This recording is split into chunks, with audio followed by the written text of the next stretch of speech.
It's Rose. How y'all doing? I hope y'all are feeling good. Good morning, good afternoon, good night, wherever it is you are in the world. I hope that you're blessed, you're safe, you're happy, your family is safe, all that, period.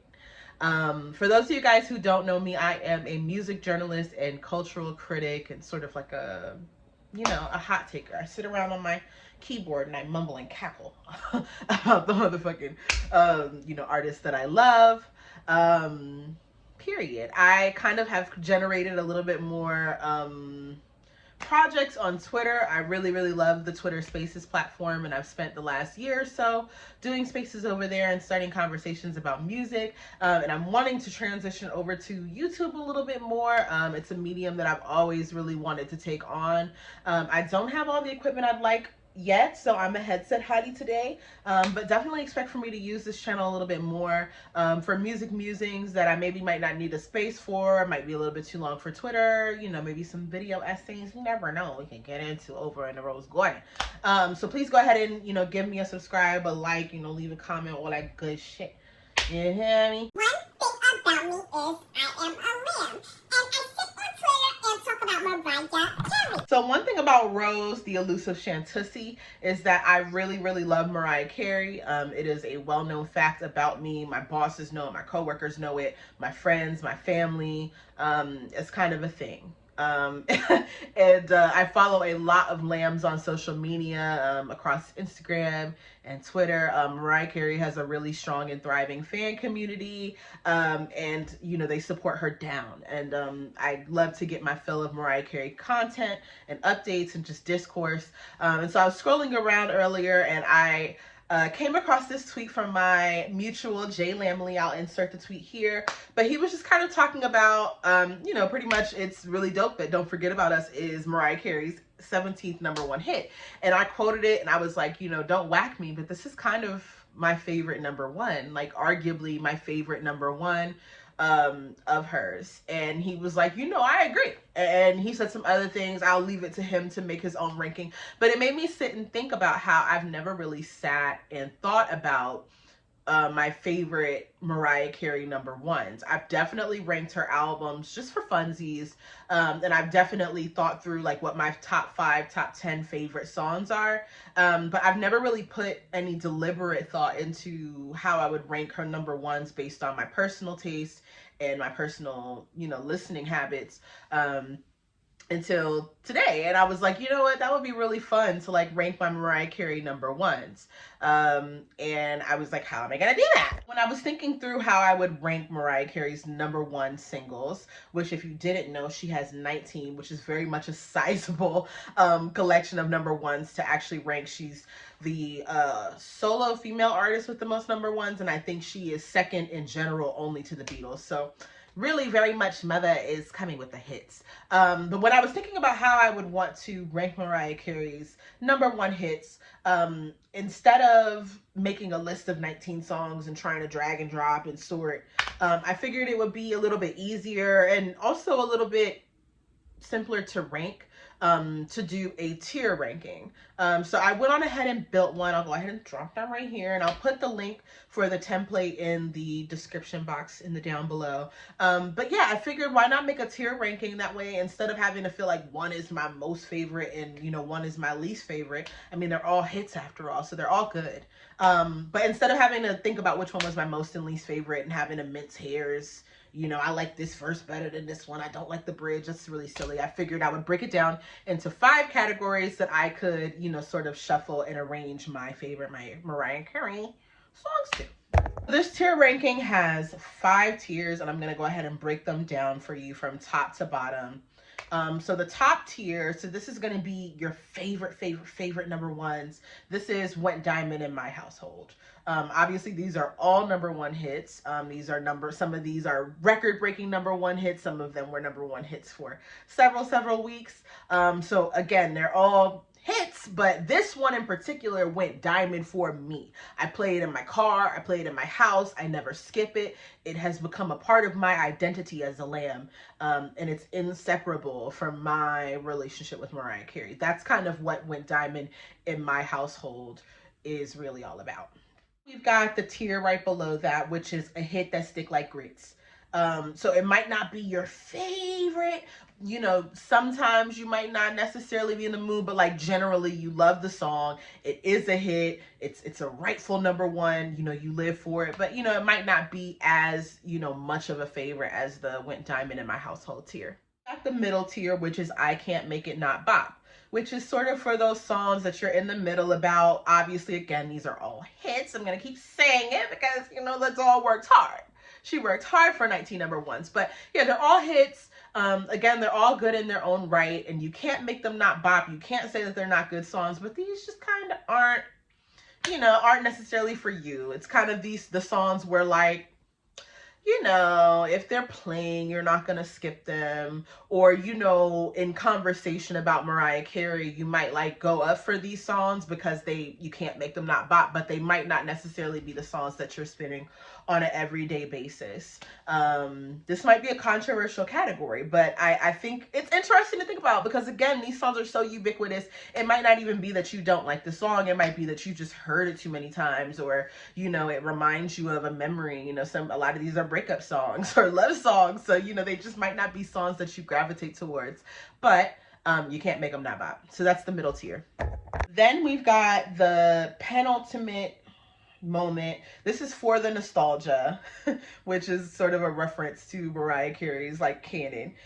We love nostalgia. We love to look back on an iconic moment. We love to look back on, you know, a record-breaking moment. But this might not be a moment that you really enjoy. This might be a song that you find annoying. You can't, you know, really like listening to it. You know, kind of like the last tier, but like this is one that you just really don't care for that much, and you know, just really for the nostalgia, you know, because it's in the collection of 19, but it might not really be your cup of tea at all. You know, it might be a genre you don't like. It might be a ballad. You know, I assume Hero might be here for some people depending on your sentimental value for the song. But yeah, it's for the nostalgia, but it's really not for you. That's to the final category on the tier, and I think that this one is an interesting one. It's Not My Moment, Darling. And I like this one because obviously Mariah Carey has 15 albums. And that's not even counting like the rarities and, you know, certain extra EPs and moments that she's done. She has 15 albums, and, you know, a lot of lambs, you know, have certain pockets that they love more. Some people might love like the early Sony years, or some people might love like that, you know, transitionary period. Some people might live for like, you know, Mariah's more recent catalog, and, you know, sort of gravitate towards certain things. And then there are some albums that might just be in your blind spot. I assume that for some people that might be like the debut album number ones. Basically, this category is not my moment. Like, it's not, I picked this category for songs that like, they're not really your jam, but it's not necessarily because you don't like them. It's because it's just not your moment. You might not really listen to it ever. You know, you might not even necessarily know the words when it comes on. You know, it's not horrible, but it's not your moment. It's not your moment, and that's okay. Again, I'm going to leave the template to the ranking down in the down below for anybody who wants to jump in and join in. I'm about to go ahead and tell you guys about my ranking and how I do it. It's really simple. I put all the single covers in there, and you can just drag and drop them to whatever tier you want to assign them to. I think it goes without being said, but you know, be nice, keep it cute, have fun. I'm definitely not doing this to stir up any controversy or throw dirt on the queen, and that's again why I kind of like the tiers. Because again, instead of me saying like this is her worst number one in my opinion, it's just not my moment, or you know, it's not something I gravitate towards. So yeah, it's just a fun way to kind of get an idea of what lambs like what, and it'll be exciting to see, you know, what some of the OG lambs feel versus some of the newer lambs. And you know, it's fun, it's festive. Like, get into it. Let's go ahead and get into my personal ranking. I'm just gonna sort of go through the singles in general, maybe give you a little spark note about it, and then talk about where it goes for me and why. And if you see me looking down, it's because I'm looking at my laptop. I'll try and stitch things up here. Y'all know I'm newer to this editing, but you know, I'll do the best that I can. Mariah Carey, it's no secret, she came in with a bang. Her first 4 singles went to number 1, which is a record that had been set by the Jackson 5 and met by Mariah in terms of the first 4 consecutive #1 singles. The first of that string was her debut single, Vision of Love. This is a really beautiful song, and very special to Mariah, I'm sure. I know that it's a song that she wrote when she was really young. I believe it was one of the demo tape songs that she carried with her. Correct me if I'm wrong. But you know, it's special. It just really cannot be denied. And I remember before I was a really dedicated lamb, Vision of Love was definitely one of the songs that was definitely surely in my rotation when I was trying to get to know Mariah a little bit better. As far as where I put it in my ranking, I feel like I want to put, and I might change these later, but I do feel like I initially want to put Vision of Love in the second tier, a hit that sticks like grits. Not Went Diamond in my household because I don't necessarily grab for Vision of Love. But I love the song. I really authentically enjoy it. You know, it's a song again that I know that has really special personal importance to her, and it's really it's perfect. It's beautiful. We love that climax and you know the whistle. It's just a great way to introduce yourself to the world. That's the debut that you want. You want to debut with a moment like Vision of Love. It is a hit that sticks like grits. That's how I feel. So the second #1 is Love Takes Time, which, listen, anybody who knows me and like sort of my lamb pedigree, I rock with Ballad Riot, like I really do. These early years, and I know that some of these co-writing partners are not in good standing no more, but it's for me. But Love Takes Time. Love Takes Time. Again, I'm not really a debut album or era girly. Like I definitely respect debut Raya for all her contributions, but it's just not really an album that I pull off the shelf a whole lot. But Love Takes Time is really good. I feel like I want to put her in I Can't Make It Not Bop because in my household it did not go diamond. In my household it is not necessarily something that sticks like grits, but it is a very, very special moment, and I do think that it's not just for the nostalgia moment. Like if Love Takes Time comes on,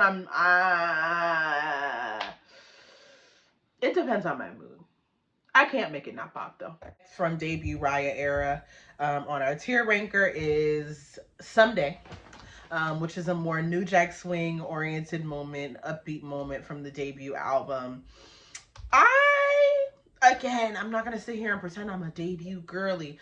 I feel like Someday is another I Can't Make It Not Bop for me. I really enjoy Someday in theory. Like right now it's playing in my mind and you know I want to bust the mean jigs to it.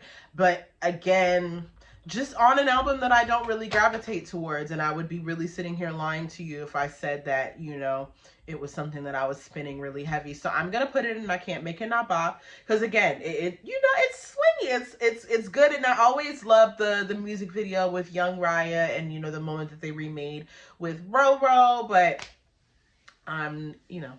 Someday, maybe. Someday, honey. The next song we've got is I Don't Want to Cry, which is the 4th #1 single from the debut album Mariah Carey. She worked with Narada Michael Walden on this track. He's an incredible producer. You know, can't speak higher of him. And of course, this was a record tying #1. It spent 2 weeks at #1, and it tied her with the Jackson 5 for the most consecutive #1 singles by a debut artist. All that said, I don't want to say it, but I Don't Want to Cry is low-key, just not my moment. Not my moment.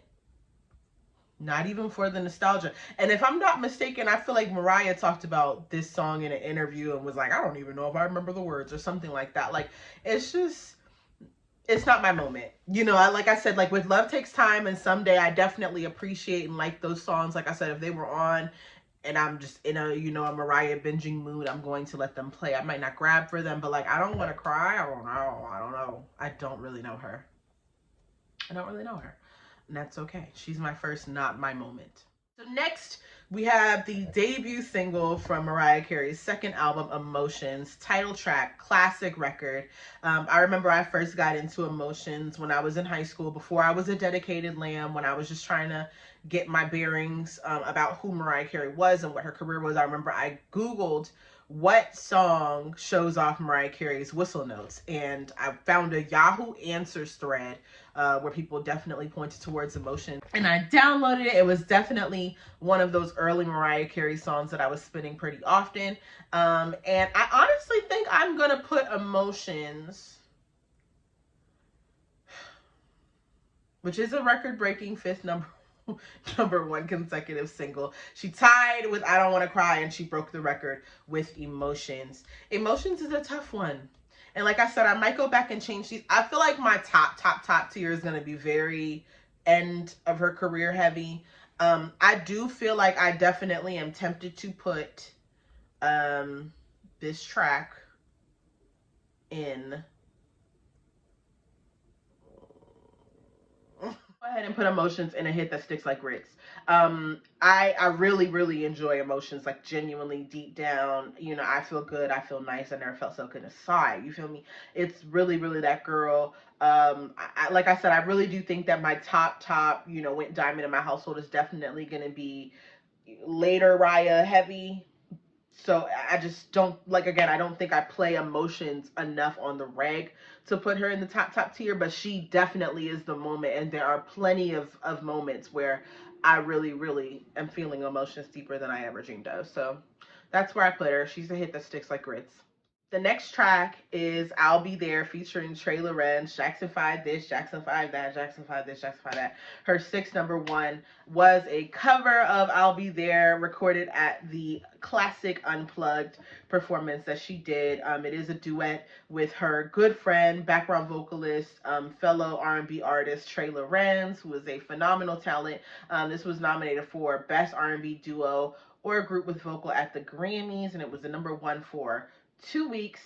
I am going to put this one. This is a tricky one, right? Because I love Mariah Carey's rendition of I'll Be There. I actually oftentimes will sing her ad libs instead of the Jackson 5s. But anybody who knows me knows that, like, there's Mariah Carey and then there's like Michael Jackson. And they're like, it really depends on the day, on the moment, on the hour. So it's tough, and the Jackson 5 is really special to me. So I don't know, I feel like this is my first for the nostalgia moment, because it's I'll Be There, but I don't know how much I'm really grabbing for her I'll Be There. I don't know how much I'm grabbing for I'll Be There when I'm listening to the Jackson 5 either, for that matter. Like, if we were ranking Jackson 5 hits, which we could, not too much. But yeah, I think I'll Be There is a for the nostalgia moment for me. It's a number one, it's a bop, it's a classic moment for her, and I think it was on the spot. I don't think that they like super duper rehearsed it. I think that she just wanted to do a Jackson 5 tribute because she was feeling nice that night, as she should have been. Yes, baby, you have fans all over the everywhere. So, yes, we love that. We love I'll Be There. I think that she's for the nostalgia, though. No, half stepping.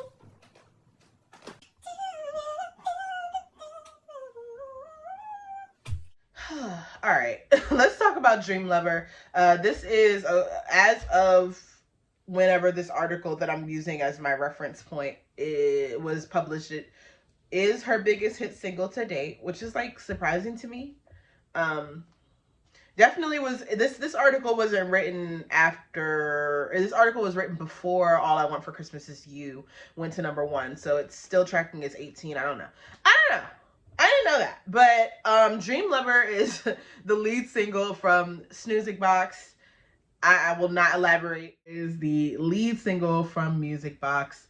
And it, of course, samples Blind Alley by The Emotions, but girl, it samples Half Steppin' by Big Daddy Kane. It kind of signaled an entry for Mariah into, a little bit of a different, musical cast, if you will.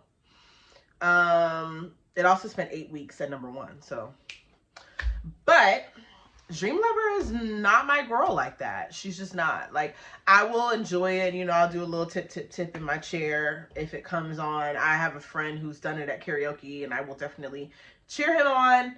But I'm not a music box girl. Like, I'm really not. Like, if you thought I wasn't a debut Riot girl, I'm really not a music box girl. Let's just be real. Like, the songs that I love from Music Box are the songs that I love from Music Box. And the songs that I don't love from Music Box, I really don't grab for. And Dream Lover is a moment that I really don't grab for. She's somewhere between For the Nostalgia and Not My Moment. For the Nostalgia, because it's such an important moment. 8 weeks at number one, transitional moment. And it's good. Like, it's, like her. But she's not my moment. I'm sorry. My heart says not my moment. Like, I really only am gonna put it in For the Nostalgia to appease you, and that's why. But you know, it's my ranking and it's not yours, so I am going to put her in not my moment because she's not. I'm not gonna lie to you guys. And then a Hero came along. Hero is a really interesting number one because it was a song that Mariah wrote for someone else. It was written for the film Hero, featuring Dustin Hoffman and Gina Davis. And you know, Motorola told her to keep it for herself. And so she did. And it was a great choice. It spent 4 weeks at number one. It is one of her signature songs. I don't think that she really goes much of anywhere without performing it, including Global Citizen, but not too much. But you know, Hero is special, right? Hero is really special because it's not a song that she wrote for herself. I don't think it's necessarily her favorite of her number ones. It's not necessarily my favorite of her number ones, but it's good. It's classic. Like, it's classic. Am I ever sitting around in my car or in my house putting on Hero? Not necessarily. But when it's on, it's one of those songs. It's just, there's a couple of those types of songs on this list that makes this so tricky and also so fun, because it's like, again, I don't listen to this song. I do not be listening to Hero, but she's so good. Like, I get goosebumps just thinking about the In Time You'll Find a Way. Hey, child, please. So I think I will balance out the Dream Lover slander and put Hero in. I think I'll put her in I Can't Make It Not Bop. I think that's a fair compromise right in the middle, because again, it's not something that I grab for. It's really not, but it is just pristine. It is pristine. It is an excellent track, and you just cannot take that away from her. You cannot make it not bop, regardless of your personal feelings. Daydream era, we in the hood now, baby. See, this is when it's gonna start picking up. You know what I mean? It's not really like gelling for me on my list. The first number one that we have from Daydreams and Nightmares is Fantasy. This was the second single to debut at number one, I think like a week or two after You Are Not Alone by Michael Jackson, which again, I'm telling y'all, it is genius. I mean, there's a sample of the Tom Tom Club's Genius of Love. It was produced by Puffy. I'm pretty sure it was Stevie J behind the boards on this track. Don't quote me. But she's a moment. Fantasy is a moment, and I feel Fantasy is tricky because she is very much a moment of singles fatigue for me. Other than a couple like cherry pick, the first album of Mariah Carey's that I spent time with was Daydream. I downloaded it when I bought it. And when I was in high school, and Fantasy, I mean, it just took me over. It's an incredible classic hit. I mean, just an inescapable moment, but it is a song that gives me like singles fatigue because it's a number one hit. It was number one for 8 weeks? Yeah, 8 weeks. It's everywhere. I feel like it's the song of Mariah's that everybody knows, so it's the one that I'm most likely to hear in the store, in the car, at the mall, at the company events, in Starbucks. Like, it's everywhere. And so it's kind of a song that I don't play often because it's just seared into my prefrontal cortex in such a way that I feel like I'm fantasied out. You know, I'm very much in reality, but it's so good, and I'm really tempted to focus only on how I feel about fantasy and not how I feel about the remix, because fantasy remix, I know that some of you guys in my Twitter audience might not believe me when I say this, because I've gotten some flack about comments I've made about the fantasy remix, but it makes me cry almost every single time. I'm a huge Wu-Tang fan. I have a very, very huge Old Dirty Bastard sized hole in my heart, and it really tugs on me, even when you listen to her talking about it in the memoirs and how hard she had to fight for this song and for that remix. It's powerful, even though it's not a song that I want to play all the time. It's rough. It's rough, because this could go in a couple different categories, but I do think that fantasy went diamond in my household, and that's just the tea. I don't know why I'm playing with y'all. Fantasy went diamond in my household. I don't play it all the time, but she is really that moment. And it's funny, going into this, I don't think I would have banked on putting it there, but sitting here and really breaking it down for myself and remembering how much joy it brought me when I was a teenager, and then how much joy it still brings me now. Like Big Lotto, like, please. She went diamond. She went diamond. Back is One Sweet Day with Boyz II Men. This is why I'm surprised that Dream Lover is her most successful or best-selling hit of all time, and that's why I need like a real lamb to come through and substantiate this. I don't know what liveabout.com is talking about. I just literally Googled Mariah Carey's number ones in order, so that I could just have a good reference. But yeah, I'm surprised, because this was the moment. This song spent 16 weeks at the top of the Billboard Hot 100, a record that was not broken for like 25 years or something like that. I'm not good at math, but Lil Nas X, you know, went on down to the Old Town Road, and he held on for dear life. He rode until he really could not anymore. But you know, it took 20 some odd years, you know, 20 minutes to do it. But yeah, it's a very, very special track. Mariah was inspired by the passing of her dear friend David Cole, and Boyz II Men had experienced the passing, I believe, their road manager. And they came together and, you know, formed like butt cheeks, and the rest is history.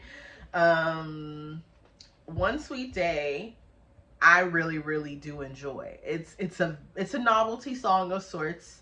It's something that you kind of reach for in specific situations and for specific moments. But it is a really powerful song. I mean, her and Wanya, who I believe is the Boyz II Men member who handles most of the lead Boyz II Men vocals, of course, other than their solid wall of background vocals, they match each other so well. There's a sweet acapella mix that I really love of One Sweet Day that I listen to, and I had a friend pass away about 2 years ago, and it was a song that resurgenced for me, and it became very special in that time. And for that reason, I am going to put One Sweet Day at a hit that sticks like grits. I don't know if it went diamond in my household. I don't know that I'm, you know, mourning that often or needing that type of moment that often, but when I do, she's really powerful. It's a beautiful, beautiful record, and it definitely is one of my favorites from the Daydream era, authentically. Entry from the Daydream album is Always Be My Baby, which was the third #1 single from Daydream, co-written and co-produced with Jermaine Dupri. One Sweet Day and Fantasy debuted at #1, and Fantasy debuted at #2, and it spent 2 weeks at the top of the chart and 9 non-consecutive weeks at #2, which is a record for Mariah Carey. But Always Be My Baby, it's another tricky one, and I feel that way about all the Daydream songs, honestly, because again, it's the album of hers that I've spent the most time with.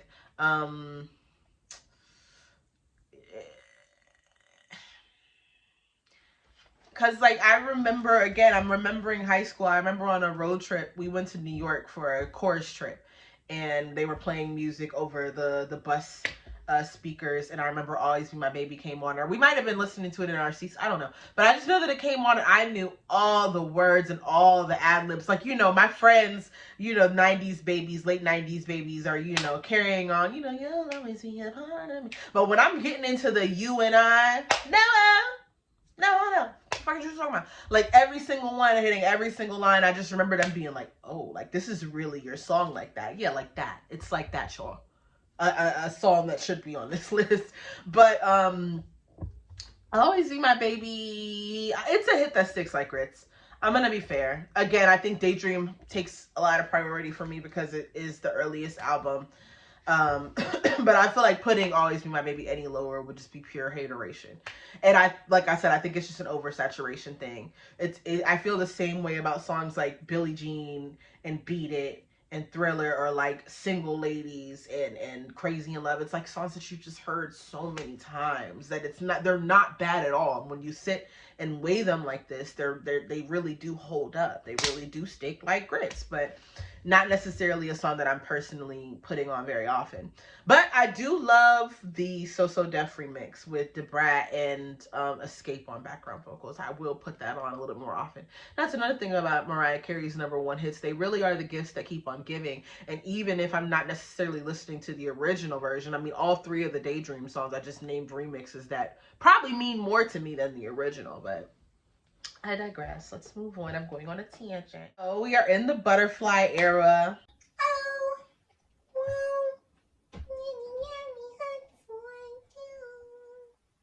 I like that. Period.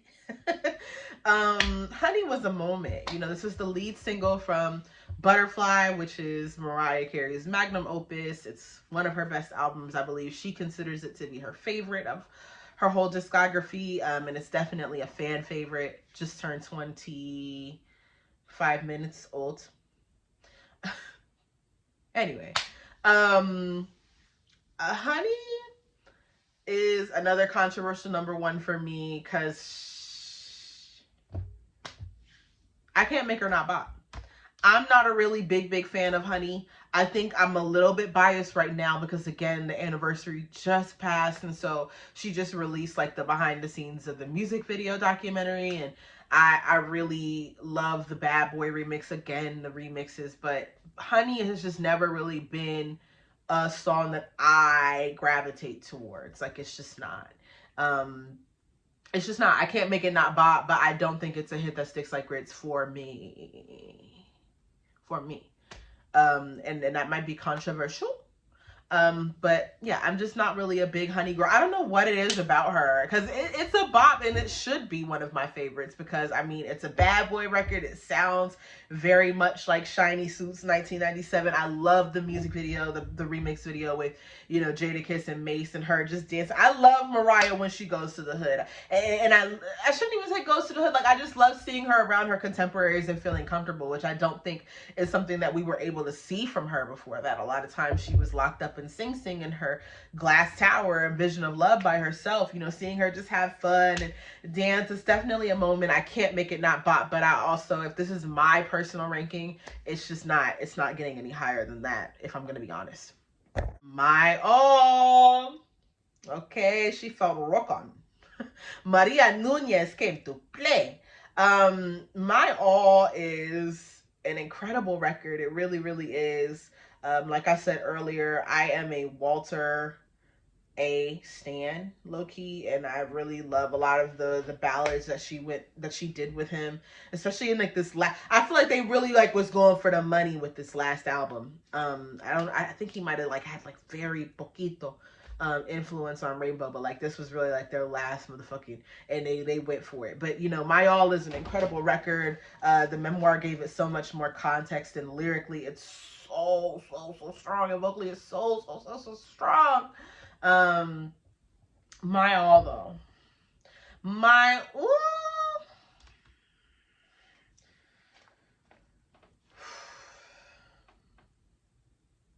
My All is a hit that sticks like grits. My All is a hit that sticks like grits. She is. I don't I think My All is a little bit further away on the spectrum from like the taste that I typically gravitate towards. It's definitely soulful and it has R&B undertones, but I do think it's a little bit more like pop and obviously Latin influenced. I think it's more for like her straight down the line fan base, but it's beautiful. Again, the lyrics are incredible. Incredible. The vocal performance is the stuff of legends. And I think that when it comes to Mariah Carey and her voice and her instrument, I think that sometimes we take for granted just how stellar those vocal performances are because they've sort of become the standard of what we expect when we're engaging with her music. But I mean, My All is really just a moment. And it's a hit that sticks like grits. I don't know if it went diamond in my household. Maybe when I was first getting into the Butterfly album, but it's definitely not a number one that I necessarily reach for very often. Box with Jay. She wanna pillow fight in the middle of the night. She wanna drive my Benz with 5 of friends. She wanna creep past the block spine again. She wanna Love in the jacuzzi, wrap up in the movie. I consider old crib keys to the new V. That's when I gotta send her back to her mom. Let you know she loves Jay because she loves everything Jay say. Jay does deny. At Rainbow, her last the Mohicans album with her Sony deal, if I'm not mistaken. I am biased. Heartbreaker is the lead single from this album, the first number one from this album, and it features one S. Carter. You must try harder. Competition is period. Clock it. I'm incredibly biased. Again, kind of like I said with Michael Jackson, Jay-Z is one of my all-time favorite artists. You know, they're very much neck and neck, and this is my brand. This is my brand. Like, it's my brand. Like hip hop Raya. I'm trying to think. The sample is not sticking. Genius of Love sample from the Tom Tom Club. Once again, people tried to call it, you know, a copy and paste of Fantasy. It's not that. It's better. I don't know if it's better than Fantasy, but she's that girl. It's my brand. You know, it's got Jay-Z on it talking his shit. One of my first love, actually, his first initial was J. And so when we started dating, I remember I used to love posting a good picture on my Instagram story. She love everything, thank that. I was very much a bird for that, but it's a special song to me. That also was Jay-Z's first number one single. So it's just ultra special, and it's definitely a song that I play very often. I love working out to it. I love the music video. I even have my own treatment in my head of like ways that I would have like played movie references that I would have loved to see her and Jay play off of. I hate that the Scarface scene didn't make it into the official video. But I really love Heartbreaker. I think it's definitely up there with my favorite Mariah Carey number ones. And for that reason, she is my second went diamond in my household. For sure. Funny story about Heartbreaker. So for my birthday trip, I went away with some of my favorite girlfriends and we did a cabin trip, and me and my friend were in the hot tub and we had a speaker near us, but it was kind of quiet, and so music was playing, but you could kind of hear it in and out over the conversation and like the bubbles of the hot tub and stuff like that. So Heartbreaker is playing in the background and we're talking all loud and having a party and having a good time. And then all we hear is, and that's when I gotta send her back to her mom. And my friend was like, because that's horrible. That's a terrible thing to say. And I literally, I mean, I was a little lit. It was my birthday, but I cackled. Like I almost fell out the hot tub laughing, and it's sort of become an inside joke. We talk about, we literally spent the whole next day unpacking how terrible of a thing that is to say. Send her back to her mom, but it's kind of become a catchphrase and an inside joke with us. But yeah, I can never hear the song the same after that birthday trip. Okay. So the next number one is Thank God I Found You with Joe and 98 Degrees. 1 week at number one. Let me tell you something. Let me tell you something about Thank God I Found You. And if you can hear the sound of my voice and see the color of my skin, you probably know what I'm about to say. I don't know that I have ever really sat and listened to the, for lack of better terminology, the 98 Degrees version of Thank God I Found You. I really like, I feel like I only really hear it in Mariah Carey documentaries or like retrospectives. I actually did a space about Mariah Carey's number ones on her anniversary, and I actually played the remix. And the funny thing is, I really do not like personally, and so I actually always choose to play the version that's just her and Joe. So I'm very, very particular about this song. But the number one was for, you know, for the original song, and for that reason, it's just not my moment, darling. It's not. I like I said, I really don't know if I've ever listened to, and the remix is so different from the original because it's a Make It Last Forever cover, damn near. So it's just not my moment. Not my moment. It was for the charts, but it wasn't for my heart. Girl, don't call it a comeback. Do not call it a comeback. But We Belong Together. I mean, she's very much the pink elephant in the room. This was the moment when I first became a Mariah Carey fan as a Gen Z lamb. You know, I vaguely remember like the Charm Bracelet era, and I was probably a little bit too young to really be like tuned in. But like, I mean, everybody remembers the emancipation of Mimi and that amazing comeback era and that resurgence. Like, I don't know how you could have possibly missed it. And yeah, We Belong Together. I feel the same way about We Belong Together as I feel about songs like Hero or Fantasy or Always Be My Baby. In that, I mean, again, and I remember like Fantasy and shit, like I literally wasn't even born when Fantasy and the Daydream album came out, so a lot of the overplayedness is on my own.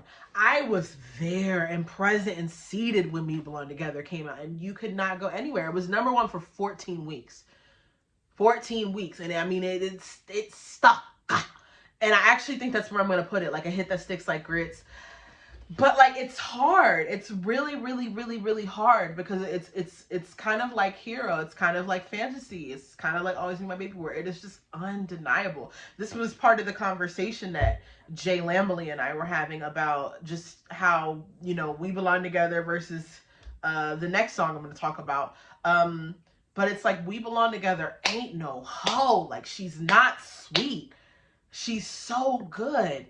She's so good. I actually, I'm in a bridesmaids party, and literally 3 out of the 6 of us, including the groom, are lambs. And we, on the vacation, asked what people's favorite Mariah Carey songs, and one of my fellow lambs, whose name is Mimi, she said that her favorite number one is We Belong Together. Her favorite Mariah Carey song, period, is We Belong Together. And this is a lamb. This is a Charm Bracelet, Glitter, Memoirs of an Imperfect Angel lamb. Me, I Am Mariah, the elusive Chantussi lamb. And her favorite song is We Belong Together because she ain't no hoe. I don't know what to tell you. And like I said, I get singles fatigue. I really don't gravitate to anybody's singles like that. But she's enduring. Do you know how many of these number ones were nominated for Grammys? And we know the Grammys have always played in Mariah Carey's face, but this is one of the few songs of hers that actually took home Grammys. Like, they could not deny the impact, and it should have won Record of the Year, Song of the Year, whatever it was nominated for. I don't remember who won, but I really feel like they robbed her.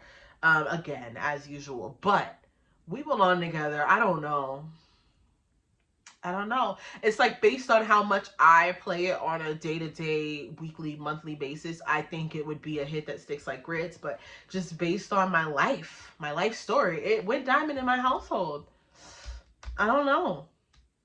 Yeah, it went diamond in my household. We Belong Together she deserves that. So there she goes. She's a top tier baddie. You know what the fuck it is. Inching in on the home stretch. We've got 3 number ones left.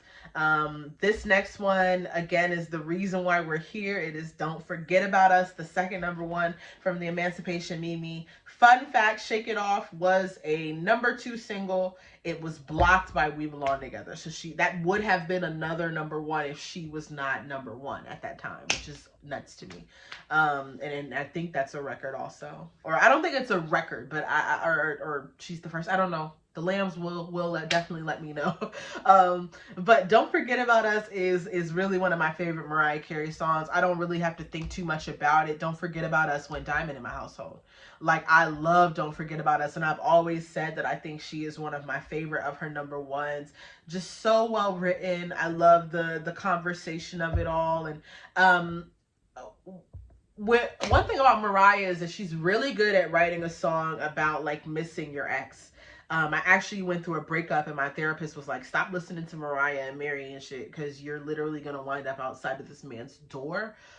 So I would suggest that you put on, music of encouragement, and Don't Forget About Us is definitely one of those songs that will have you running back. But it's also not that. Like, I really resonate with just the gratitude. There is definitely like an air of cockiness, and she can never do it like me, she'll never be MC, nothing comes close, nothing compares. But just appreciating the things that you had in a relationship. Don't forget about the late nights. Don't forget about us playing in the dark and all the memories. You'll always be in my heart. And at the end of the day, don't forget about it. Like, it really goes. It really goes. And I remember it's always been one of my favorites. Like, even before my Daydream era, I remember this was a song that I would listen to on YouTube, and I remember having it downloaded. And I even recently, I remember I got really, really into it for a couple weeks. And I remember one time I was in the car and I could not turn it off. Like, I kept starting it over and then rewinding that end portion. That beautiful, beautiful, like, I think there's 2 points in time where she belts and like transitions into a whistle effortlessly. It's everything, and the emotion is there, the passion is there, the climax is there. She was giving you sexy Marilyn Monroe in the music video. Like, what more do you want from her? Went diamond in my house, and definitely my favorite Mariah Carey #1, unequivocally. Okay, the next track is technically the last consecutive in terms of like release. It's like, or I guess the most recently released of her #1s. It's Touch My Body, which is the lead single from Einstein equals MC Squared, which is one of my like sleeper favorites by Mariah. I think that like that album like rests like kind of in the middle, the high middle of my ranking. I really, really do enjoy Einstein, and Touch My Body again was a cultural reset. I was definitely tuned in. I definitely remember the video with him coming over to fix her computer, and just the fantasy sequence. And it's such a catchy song. And I always also think about Aretha Franklin covering it at one of her concerts, which was really iconic. If you've never seen that video, definitely go just look up Aretha Franklin Touch My Body. You will not regret it. But it's such a good song. And I think for me, I want to put it in a hit that sticks like grits. I don't think that it's a song. It's weird because I do listen to Touch My Body quite a bit, but I don't think it's hard because I'm also trying to compare her #1s to my favorites of her catalog. Like, I don't think Touch My Body pulls at me the same way that like Yours and Baby Doll and Can't Let Go and so many other songs that did not make it onto this list. I don't think it's gone diamond in my household though. I think I never will really skip it if it comes on. My Mariah Carey mix is pinned on Spotify, so it's like kind of my go-to comfort, starting my day, don't really know what else to put on playlist, and it comes on pretty often. But I don't know that it went diamond for me. But it's a moment for sure. Alrighty. So the last #1, and I mean, definitely not the least, is All I Want for Christmas Is You, which is really such a phenomenal moment. I know that Mariah Carey has kind of been relegated in some circles to being the Christmas lady, and people love to make it seem like, she's only good for Christmas and Mariah Carey is melting. Mariah Carey is hot all year. So let's just be clear about that. It was some girlies at a Lil Nas X concert, I think, or someone. I correct me if I'm wrong, but like they were literally singing all the words, shouting all the words to "We Belong Together" in the audience, like before the show started, because the DJ played it. Like, Mariah is that girl all the time, so don't ever play with her. Don't ever play with her, ever. But All I Want for Christmas Is You is definitely an undeniable moment, and I think it's super special. I'm going to take a second just to riff about it for a second before I figure out where I'm going to place her. But All I Want for Christmas Is You, she's talked about it a million times, but it's really not easy. It is not easy to write an original Christmas track, all from your brain, between you and your co-writer, and make it sound, feel, smell, taste like a classic Christmas carol. And then to have it be such an enduring hit that, 20 some odd years after it's released, it becomes a #1, and it continues to do that every year. I don't know any other song You know, some songs go to number one, you know, after an artist dies. I remember after Michael died, a lot of his hits went back to the top. Or like, for example, there's Running Up That Hill with Kate Bush, which had its resurgence this year because of Stranger Things. But it's kind of rare. It's a rare thing to see a song consistently every year, if not be a number one on the Billboard, definitely be number one for consecutive weeks on you know, the Christmas charts. And it's really interesting to me in some ways, and obviously I'm biased because I'm a lamb, but I almost feel like in some ways in American culture and in American pop culture, we like almost have begun to associate Mariah Carey more with Christmas than we do Santa Claus. And like, I feel like there's no other song that I'm really anticipating when Christmas, like when my favorite Christmas album will always be the Jackson 5 Christmas album, and those will always be my favorite Christmas songs. So that's personal for me, but I think on a collective level, for everybody, I think that that's the song when we think of Christmas and, you know, the day after Thanksgiving and switching over the stations. I mean, literally, like, I mean, be beating up the pumpkins and the turkeys, and she's like, it's time, like we're ready.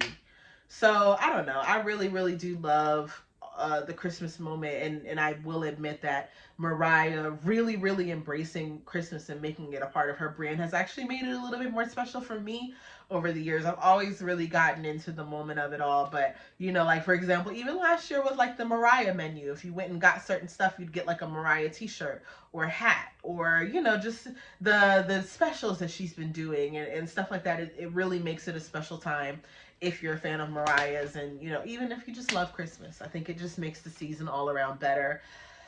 I think that it will be my second entry in, I don't know, it's a hit that sticks like grits, which is at this point the most congested category, because I'm tempted to put it in for the nostalgia because it's a novelty record. It's really good at certain times of the year, but also it's a year-round Christmas song, and it's just very good. Like, it's very good. It's very good, from the slow intro to the classic like Darlene Love, Salawala found sound background vocals. Again, it sounds like a classic.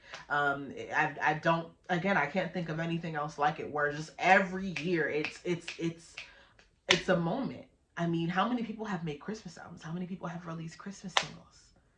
George Michael is not going number one every year, baby. All, no shade, because you know, Last Christmas is a classic, but you know, it's unlike no other, and I think that objectively it is a hit that sticks like grits, and I think I like it enough to say that. So yay, we're all done. We are at the end of my Mariah Carey ranking. If you're still here, excuse me, if you're still here, I so appreciate you. If you haven't already, please give me a subscribe, a like, you know, leave a comment. I definitely want you guys to do this ranker. Like I said at the beginning, it will be down in the drop down, so that you guys can go and do it on your own. I'll probably have posted it to Twitter by then, before I edit this, because I have a business trip. I actually need to go to bed.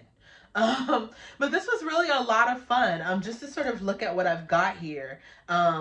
We've got 3 songs for Not My Moment, which is I Don't Want to Cry, Thank God I Found You, and Dream Lover. Those are just songs that I don't really love, live, breathe. The only song in the For the Nostalgia category is I'll Be There. Again, that was sort of a category for songs that are number ones. They're not my favorites, but you know, they're important, and I'll Be There is that. I have 4 tracks, and I Can't Make It Not Bop, which is Love Takes Time, Someday, and Hero and Honey, which are songs that are not necessarily my favorites of her number ones, but I can't make them not bop, and when they come on, I enjoy them. I respect their position as number ones in her catalog, but they might not be my favorites.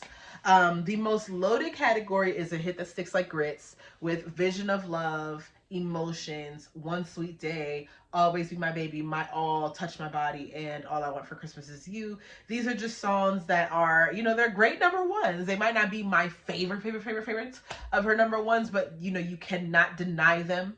And they are enjoyable. They fill me with joy. They're great songs. And then finally, we've got the Went Diamond in My Household category. It is tied with I Can't Make It Not Bop with 4 entries. Don't Forget About Us, Fantasy, We Belong Together, and Heartbreaker. I feel pretty solid about my ranking. You know, as time goes on, we grow into things, but I do think that that's fair. Based on how I feel about the songs, how much I listen to them, you know, my personal taste. Again, I'm really excited to see what you guys have. I'm sure that there will be a lot of different things, and I hope you guys don't drag me too much, because I will try not to drag you guys. It's really such a personal thing, especially with a catalog that big and that popular. You know, we're bound to have different songs, and I mean, even just sentimental value, like I said, like some of these songs, Heartbreaker is at the top because I literally love Jay-Z. I don't know what else to tell you. It might not be that moment for you. So, you know, I'm excited to see what people have to say. Definitely feel free to chime in the comments and share your criteria. Maybe make an argument for your favorite songs if you feel like I really was egregious with my ranking. Yeah, and engage it, share it. And like I said, just remember that this is all in good fun. I love Mariah Carey. I love all these songs. I'm incredibly proud of my fave, having, you know, such an outstanding body of work, and so many accolades to show for it. And I just thought this would be a really fun way to kind of explore which one of those hits I gravitate towards the most. So period, you guys go be safe. If you don't already, you guys can keep up with me by following me on Twitter and Instagram at The Rose Garden with a W. I'll go ahead and put those links in the description as well. I love posting or hosting music spaces on Twitter. Sometimes we'll pick an album or an artist or an era or a genre and, you know, talk for a couple hours, almost like an online book club. So I'm really I love doing those. I love having these musical conversations, and I talk about Mariah Carey pretty often. So if you liked what I had to offer here, give me a subscribe. I'm going to try and post here more often, and I will definitely be consistent, you know, with spaces and also just with really fun takes, you know. So yeah, everybody be safe. Have a great time, a life, night. I need to go to bed. Goodbye. That was me trying to do Mariah Carey's high note. Let me not do that. That was scary. Goodbye, everybody. Mwah.